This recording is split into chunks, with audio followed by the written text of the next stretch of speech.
Hi friends, it's your pal Scott Garibay, and today I wanted to talk about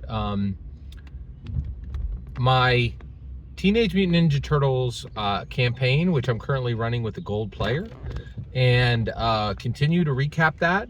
And so at this point, Raphael, played by the gold player, is in the Bronx. He just defeated the Black Gi Teenage Mutant Ninja Turtles. And at this point, he needs to hide the scroll.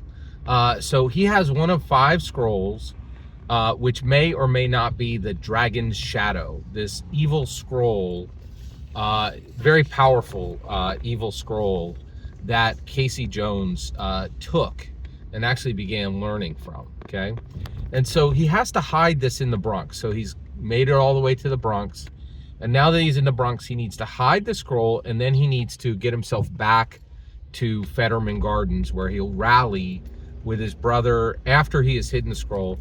His commands from his orders, air quotes, from Master Splinter are to go back and rally with his brothers at Fetterman Gardens, and then the job's done, right? So at this point, he needs to hide the scroll in the Bronx. And so I was like, in the Bronx, the area you're in, the buildings are only 3 or 4 stories tall. Did you want to try to hide yourself and walk among the humans, or were you going to take the rooftops? And so he's like, I'm going to take to the rooftops. So he takes the rooftops, and he's running across the rooftops and leaping until he can find a place to hide the scrolls. And he failed one of these rolls, right? And so he actually took falling damage. One thing that really shocked me was Feng Shui 2, which is the rule system that we're using, literally had fall 4 feet. Fall 4 stories, which was exactly how far he fell, and had an exact amount of damage, which was 19 damage. Now, that normally would, a player character, how much damage do they have? A player character usually has about 35 hit points, right? So that would have been over half of his hit points. Now, Raphael is a big guy, and he has some feats. Actually, from being big, like he's bigger than the other turtles. From being big, he actually gets 15 more hit points. So he has 50. So he went from 50 to 31 from that fall, right? Which I thought was pretty interesting. And also, like, if you fell from like 8 or 12, you could die. A player character could very easily fall from a 8 to 12 story fall. But I think it kind of makes sense that you would not fall from a 4-story fall. I think most humans would live with that. So I was impressed with how accurate the damage was in Feng Shui 2. So at this point, he falls, and then he needs to find and then he's going to have to walk right to where he's going, and so he actually goes into somebody's backyard and gets off their clothesline a blanket, and he just puts the blanket around himself. Because one thing that's interesting is the turtles have secret identities. They just can't walk among the humans. Like, people don't know that there are walking, talking mutant turtles, right? Like, and it would be very frightening if they did. So he has to hide himself.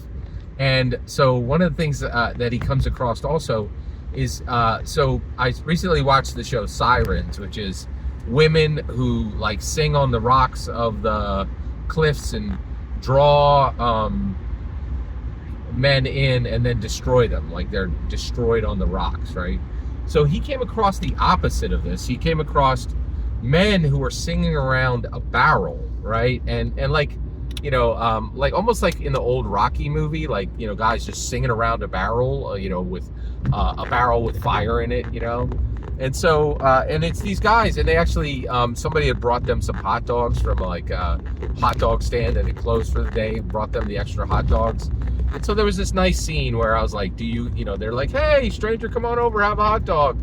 And he's like, I got to keep moving. I got to get this scroll hidden, so he did not do that, and kept moving. But they threw him a hot dog, and he actually ate the hot dog. Now, one thing that's really interesting is this game like has a Benny system where, you know, it has a currency that will allow you to roll extra dice. And so in this game, you roll, you roll 2d6, and then you minus the negative die from the positive die. And then, but if you use a chi point, you can roll another 3d6. So he had been using his chi points, and I was able to give him a chi point back for the hot dog he ate, which I thought was really cool. So then he finally finds a spot in the Bronx to actually hide this scroll, and the place where he hides the scroll is in the home, and you know, this is a New York building. It's like 3 stories tall. It's got a nice little backyard with a big size shed, and then I'll explain that. But but living at this place is a retired New York cop who had done very well. He'd invested well, been able to buy this property, and I guess also, in my mind, everybody in New York is rich now. But that's actually not the TMNT. It's kind of like a grungy 70s New York City, and actually, good grief, I think when they wrote Teenage Mutant Ninja Turtles, it was close to the 70s. It was literally in the 80s, I think, maybe 90s.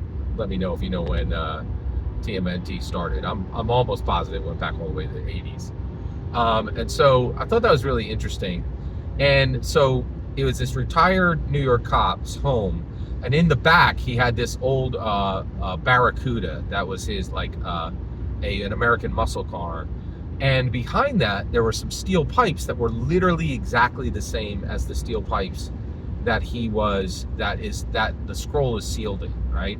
So he's able to hide it in this area, and I assured him, I said, it will remain hidden here for 2 to 3 years, because you can tell by the dust, he does go out and he checks the Barracuda every now and then, but these pipes haven't been moved in probably years, right?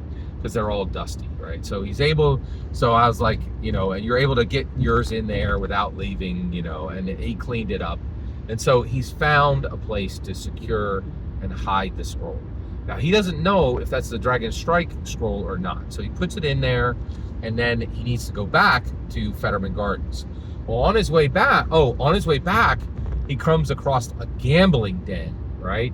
Which is downstairs, and they open up the door, and he can hear that people are gambling about some kind of crisis that's happening. And so he calls Donatello on his comm, and he's like, "Hey, Donatello, what's going on?" And Donatello's like, "Oh, there's a container ship about 5 miles out from the coast of New York City, and it's on fire." And so Raphael's like, "Oh man, these people are like betting if it's going to blow up." And he's like, "What's going on there?" He's like, "I don't know, but it's definitely a crisis. There's about 80 crew on there, and they could die because this ship could explode, right? There's a lot of fire, and there's definitely a crisis going on there." And so Raphael's like, "We need to get out there, right?" And Donatello's like, "Well, we're all hiding our scrolls. Should we go help these people, or should we finish the job that Master Splinter gave us?"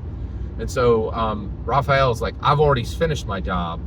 And Donatello's like, "I've finished mine too, but Leonardo and Michelangelo have not checked in. So do you want," and he's like, "Get everybody, let's go help these people. It doesn't matter if the scrolls are hidden or not," right? So at that point, Donatello's like, "Yeah, no problem." He's like, "I'll get you there." He's like, "Go to this river point, and I'll get you a ride out to this ship," right? So now we talk about Wave Haven. So Wave Haven is this group of barges and rafts that April O'Neil has 200 New York City homeless off the coast, right? So a couple miles away from her Wave Haven is this crisis. So this crisis is not happening in a place where it will disturb Wave Haven. April O'Neil's Wave Haven is safe, okay? So, and I wanted to be very careful about that, because I really am very sensitive to set up this thing that the NPCs are doing that's really valuable and noble, and then burn it to the ground later. It's just bad writing. I don't like doing that. All right, it's just bad writing. So at this point, I did say, well, how is Raphael going to get there? If he gets to the river, how's he going to get out, 5 miles out from the shore, right? And the way he gets there is, I now give more detail about Wave Haven. So how is April O'Neil, how does she have 200 homeless people on a raft? Wouldn't that be difficult to feed them? Well, it is difficult to feed them. And the way that she's been feeding them is Donatello, behind Master Splinter's back, has started doing crypto because he's like such a tech bro. And he has money starting to flow in. And he is starting to stockpile cash all over the city. And he's giving April O'Neil a large amount of that cash to feed these homeless people. But in order to stockpile cash around the city, he has a network of smugglers. And so he has this dude who owns a speedboat, and his name is Marco.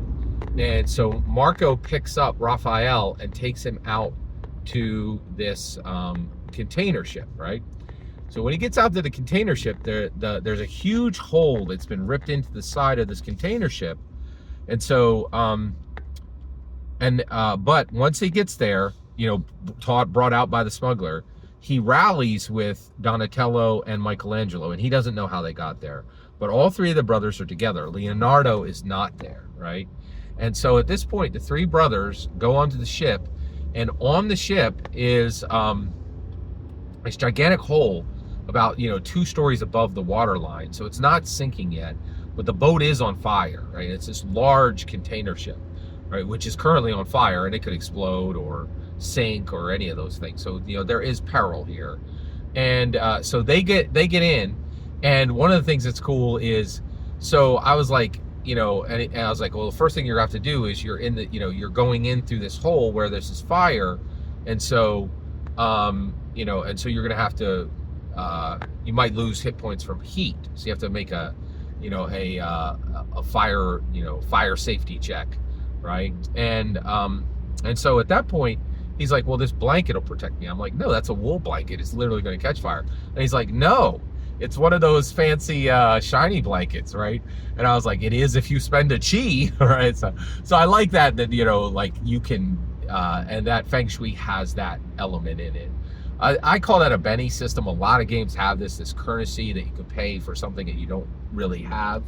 And it was very good. So he's like, yeah, I'll spend that chi. And so him and his brothers are able to get through this area without having to make this fire check, which I thought was pretty interesting. So then finally they navigate up to the top of the ship, and that was a navigation roll. And one thing I like about Feng Shui is if you don't have, they didn't have a navigation skill, right? So if you don't have a navigation skill, you roll with 7, right? And like a strong skill would be like 15, right? So 7 is not great. It will only help you if you it's a tricky. So target numbers go from about 1, they go from 1 to about 30, just like Dungeons and Dragons, which is interesting. And so basically, so at this point, they navigate up to the top, and they come out and they see the villain. And the villain is just like them. He's exactly the same size as Raphael, about 6.5 to 7 feet tall, wide, very muscular, right? And it's Shard Shark, right? So it's this obsidian shark. So it's a humanoid shark, just like there are Teenage Mutant Ninja Turtles. It's a humanoid shark walking on 2 legs, but he's literally made out of obsidian, living obsidian, right? And so, and he's like, how dare you container ship people, trawl through our waters, and so he's like he's trying to destroy the ship, right?